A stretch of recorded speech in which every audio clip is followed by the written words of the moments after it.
Hello and welcome to my Yu-Gi-Oh channel. As you can see from this, we're going to be looking at the new cards potentially that may appear within the Yu-Gi-Oh card trader. That's the function you'll find within Yu-Gi-Oh Duel Links, hopefully within Arc 5 world. Time Space Trap Hole is a normal trap card with the effect when your opponent special summons a monster from the hand or extra deck, shuffle those monsters into the deck, then you lose 1000 life points for each returned monster. This is a very specific card, but it actually is very useful to counter anything your opponent is running. It happens to work on any special summon monster, be it pendulum monster, synchro monster, effect monster, fusion monster, any of the extra deck monsters, even your ritual monsters as well. So it's an ultimate counter version of a trap hole card. It does have the benefit of shuffling all those monsters back, whether that be in the extra deck or back to the deck itself. It does come at a steep cost of 1000 life points for each, but considering at the moment you have a maximum space of 3 monster zones, this is a maximum of 3000 life points to pay. It's quite a bit, but if you're playing certain decks, such as Aromages,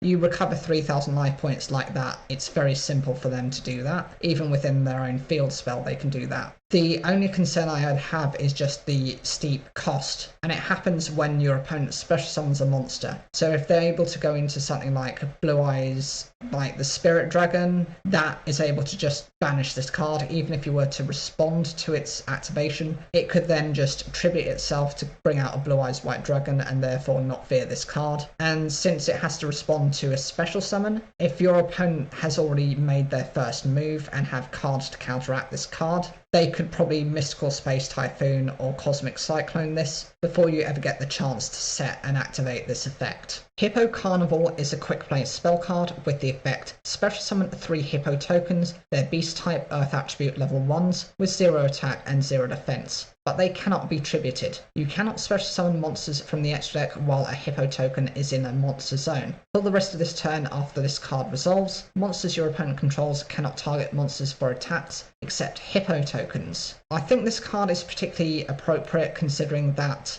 Yuya Sakaki actually used this as one of his first cards as a defensive protection card, and it does summon 3 tokens, even though those cards cannot be used for a tribute summon or for any other summoning for any of your extra deck monsters. It does provide you with 3 protection from attacks for the turn. The downside is they do have 0 attack and defense, so if your opponent does have any piercing effect monsters, it's the same as them attacking you directly. My only concern about this card is it's very classic and it's very easy to get over. It's going to stall your opponent for 1 turn and only that 1 turn, and I'm sure there are better cards out there already that are a little bit less restrictive. You also need to consider that since this prevents you from going into the extra deck, your opponent might think, okay, I will let you keep those monsters on the field because that's going to hurt you more than it's going to hurt me. If they've got cards that let them set up to attack directly, they don't care that you've got these cards on the field. They're not bothered.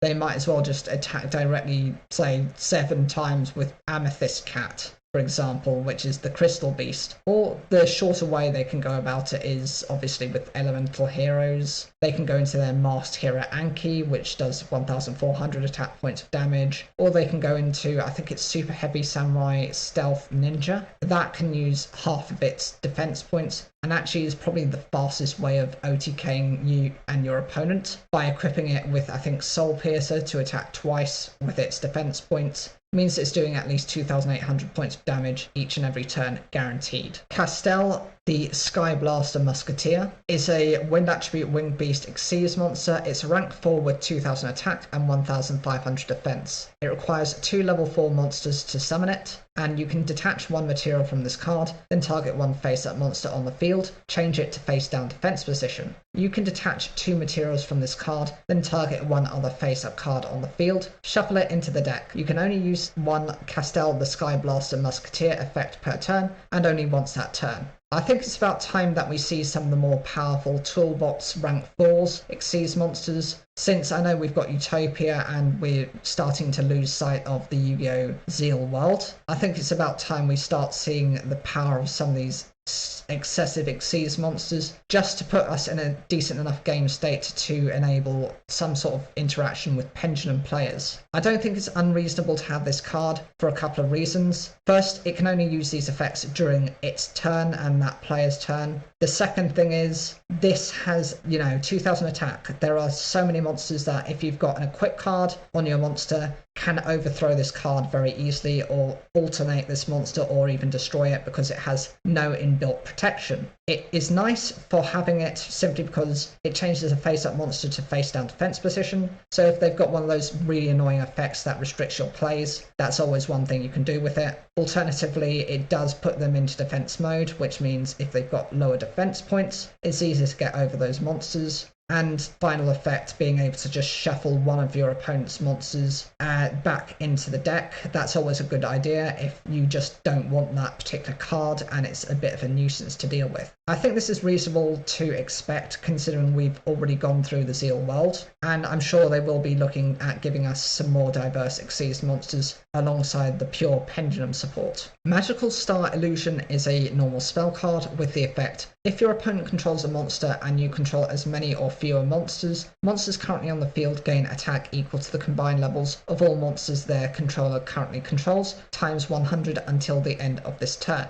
I think this was used by Yuya Sakaki against Declan Akaba within their first duel, or maybe their second duel. It's more likely to be their second duel, where he actually had a means of actually competing against Declan's, I think it's DDD monsters. For starters, some of the DDD monsters are, Xyz monsters, which means they don't have levels, therefore they don't get the boosting effects from this effect, as those have ranks. So all of Yuya's monsters, I think, were level monsters, so they all boosted themselves up. And I think Declan didn't have any of those monsters out, or if he did, he had like one or two. So the overall advantage actually came to Yuya in the end, and he was able to get over, I think it was something like Kali-Yuga, for example. It's able to do that very impressively. It's quite limited in what you can really use it with. It does work pretty much to support you and your opponent, so long as your opponent isn't running a pure Xyz build. So if you're running this against pure Xyz, it's advisable. If not, I would not touch this card at all. And the final card I think would be good is Punch in the Box. This is a normal trap card with the effect: when your opponent monsters declares an attack while they control two or more monsters, target the attacking monster, negate that attack, and if you do, send one other monster they control to the graveyard. Then the targeted monster loses attack equal to the original attack or defense, whichever is higher, your choice if tied, of the sent monster in the graveyard. I love the design of this card, and I think this was actually used within episode 6 of Yu-Gi-Oh! Arc 5, so it does make some compatibility sense that you do introduce this for timing wise actually within this series. It's a decent effect because firstly it negates an attack, that means you're protecting your monsters. Secondly, it sends the monster that hasn't attacked to the graveyard, and lastly it actually reduces the monster that is still existing on the field that was going to attack by whichever the stat is higher of the monster that has been sent to the graveyard. So that means if you've got multiple monsters out there and say you've got a 2000 defense position monster, sending that to the graveyard means your opponent's monster is losing 2000 attack points. Of course that means they have lost the attack for the turn, but this might be enough of a stall to be able to do maximum amounts of damage on your next turn.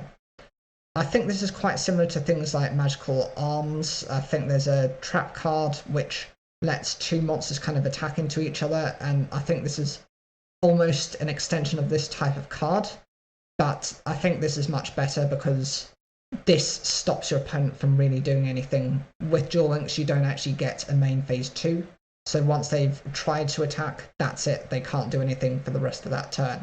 They have to essentially end their turn with a very vulnerable monster, most likely with 0 attack on their field. Just being able to attack essentially for game is always a nice idea. Of these 5 cards, I think my favourite might actually be this card. I think it is useful and it makes sense for them to introduce it.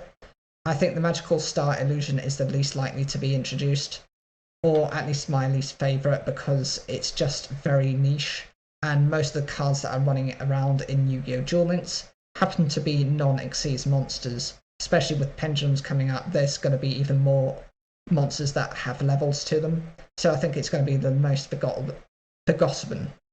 forgettable. What do you guys think? Do you like my suggestions, and do you have any suggestions you have yourself? Whatever you think, leave those in the comments down below. Like the video if you enjoyed it, and don't forget to subscribe for more daily Yu-Gi-Oh content.